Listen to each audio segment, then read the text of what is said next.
بسم اللہ الرحمن الرحیم۔ رسول پاک صلی اللہ علیہ وآلہ وسلم ہر بیوی کے پاس ایک دن رہتے، باقی ازواج مطہرات البتہ باری والی زوجہ کے پاس اکٹھی ہو جاتی۔ ایک دفعہ حضرت عائشہ کی باری تھی جب حضرت زینب بلا اجازت ان کے حجرے میں داخل ہو گئیں۔ آپ کو معلوم نہ تھا کہ حضرت زینب موجود ہیں۔ اندھیرے میں آپ نے ان کی طرف ہاتھ بڑھایا کہ حضرت عائشہ بولیں، یہ زینب ہے۔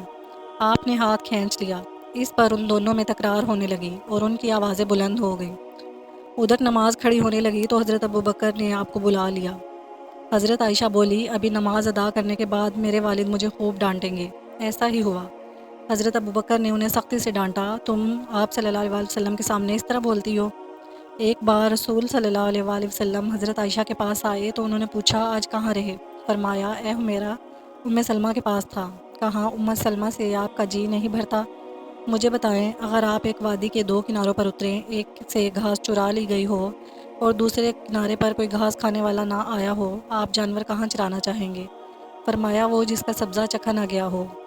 میں آپ کی دوسری عورتوں کی طرح نہیں، میرے علاوہ ہر دوسری عورت دوسرے مرد کے پاس رہی ہے۔ حضور صلی اللہ علیہ وآلہ وسلم مسکرا دیے۔ شاہ رقوم مقوقس نے رسول اللہ صلی اللہ علیہ وسلم کو ایک کپتی باندھی ہدیہ کی۔ حضرت عائشہ کہتی ہیں کہ وہ حاملہ ہوئی تو مجھے پریشانی لگ گئی۔ ابراہیم کی ولادت ہوئی لیکن ماریہ کو دودھ نہ آتا تھا۔ آپ نے بچے کے لیے دودھ دینے والی بھیڑ خریدی، جس کا دودھ پی کر وہ صحت مند اور سرخ و سفید ہو گیا۔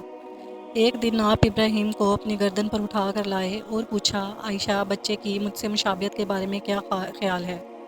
میں نے سوتاپے کی وجہ سے کہا، مجھے تو آپ سے کوئی مشابہت نظر نہیں آتی۔ فرمایا، بچے کی صحت کے بارے میں کیا کہتی ہو؟ میں نے کہا، جو بھیڑوں کا دودھ پیتا ہو وہ ایسا ہی ہو جاتا ہے۔ حضرت عائشہ فرماتی ہیں، میں ان عورتوں سے چڑھتی تھی جو اپنا آپ رسول اللہ صلی اللہ علیہ وآلہ وسلم کو ہبہ کر دیتی تھیں۔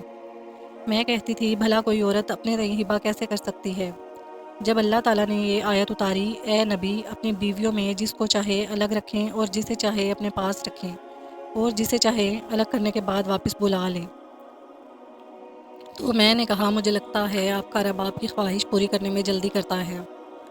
ابن حجر کہتے ہیں، کئی صحابیات نے اپنی جان رسول اللہ صلی اللہ علیہ وآلہ وسلم کو بخشی مگر آپ کسی سے نکاح کرنے کو تیار نہ ہوئے، کیونکہ یہ آپ کی منشا پر موقوف تھا، بشرطیکہ کا نبی صلی اللہ علیہ وآلہ وسلم اس کو اپنے نکاح میں لانا چاہیں۔ ابن حجر نے حضرت میمونہ رضی اللہ تعالیٰ عنہ کے واہبہ ہونے کا بھی رد کر دیا۔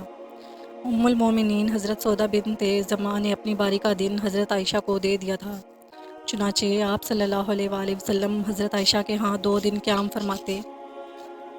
حضرت عائشہ فرماتی ہیں، سودا کے علاوہ کوئی عورت ایسی نہیں تھی کہ میرا اس جیسے طور طریقے اختیار کرنے کو دل چاہے، مگر ان میں بھی تندی تھی۔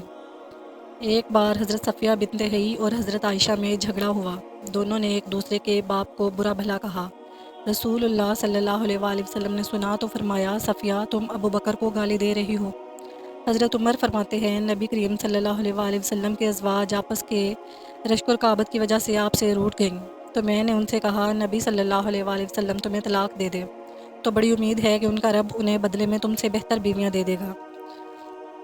ایک سفر میں نبی صلی اللہ علیہ وآلہ وسلم کے ساتھ جانے کے لیے حضرت عائشہ اور حضرت حفصہ کے نام قرآن نکلا۔ رات کے سفر میں گفتگو کرنے کے لیے آپ حضرت عائشہ کو اپنے ساتھ رکھتے تھے۔ حضرت حفصہ کو اس پر رشک آیا، انہوں نے حضرت عائشہ سے کہا، تم میرے اونٹ پر سوار ہو جاؤ اور میں تمہارا اونٹ پکڑ لیتی ہوں۔ رسول اللہ صلی اللہ علیہ وآلہ وسلم حضرت عائشہ کے اونٹ کے پاس گئے اور حضرت حفصہ کو سلام کیا۔ رات بھر کے سفر کے بعد پڑاؤ کا وقت آیا تو حضرت عائشہ آپ سے دور رہ گئیں۔ وہ نبی صلی اللہ علیہ وآلہ وسلم سے شکوہ تو نہ کر سکتی تھیں، اس لیے زمین پر اترتے ہی اپنے پاؤں از خرقاس میں ڈال دیے، جس میں سام بچھوؤں کا بسیرا ہوتا ہے، اور رنج کے باعث دعا کرنے لگیں، اے رب، ڈسنے کے لیے مجھ پر کوئی سام بچھو ہی مسلط کر دے۔ نبی صلی اللہ علیہ وآلہ وسلم اپنی زوجہ حضرت عائشہ کے پاس تھے، اتنے میں ایک دوسری زوجہ حضرت زینب نے کھانے پر رکابی بھیجی۔ حضرت عائشہ نے، جس کے ہاں نبی صلی اللہ علیہ وآلہ وسلم تھے، لانے والے خادم کے ہاتھ پر ایک ضرب لگائی تو رکابی گر کر ٹوٹ گئی۔ آپ نے رکابی کے ٹکڑے اور گرا ہوا کھانا اکٹھا کیا اور فرمایا، تمہاری اماں ام المومنین کو رشک آ گیا تھا۔ خادم کو روک کر آپ نے گھر سے نئے رکابی دے کر رخصت کیا۔ حضرت عائشہ صدیقہ رضی اللہ تعالیٰ عنہ فرماتی ہیں کہ ایک رات سوتے وقت میرا جسم آپ صلی اللہ علیہ وآلہ وسلم کے جسم سے مل گیا۔ آپ صلی اللہ علیہ وسلم نے فرمایا، عائشہ کیا تم مجھے اس رات رب کی عبادت کی اجازت دیتی ہو؟ میں نے کہا واللہ مجھے آپ کا قرب پسند ہے، تاہم میں آپ کی خواہش کو ترجیح دیتی ہوں۔ پھر آپ صلی اللہ علیہ وسلم نے قیام کیا اور رو رو کر قرآن پاک کی تلاوت کی، حتیٰ کہ آپ کے کندھے مبارک بھیگ گئے۔ پھر آپ صلی اللہ علیہ وسلم بیٹھ کر تلاوت کرتے رہے، حتیٰ کہ آپ کے پہلو آنسوں سے تر ہو گئے۔ پھر لیٹ کر تلاوت کی اور روتے رہے، حتیٰ کہ زمین تر ہو گئی۔ آپ صلی اللہ علیہ وسلم کے پاس جب حضرت بلال رضی اللہ تعالیٰ عنہ آئے تو انہوں نے کہا، یا رسول اللہ صلی اللہ علیہ وسلم، میرے والدین آپ پر قربان، کیا اللہ تعالیٰ نے آپ کے آئندہ اور گزشتہ کے تمام گناہ معاف نہیں کر دیے؟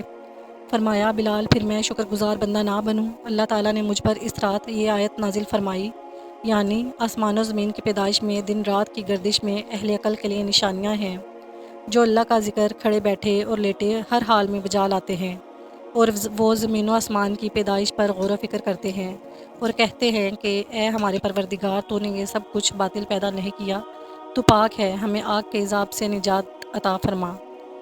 اللہ پاک ہم سب کا خاتمہ ایمان پر نصیب فرمائے، آمین۔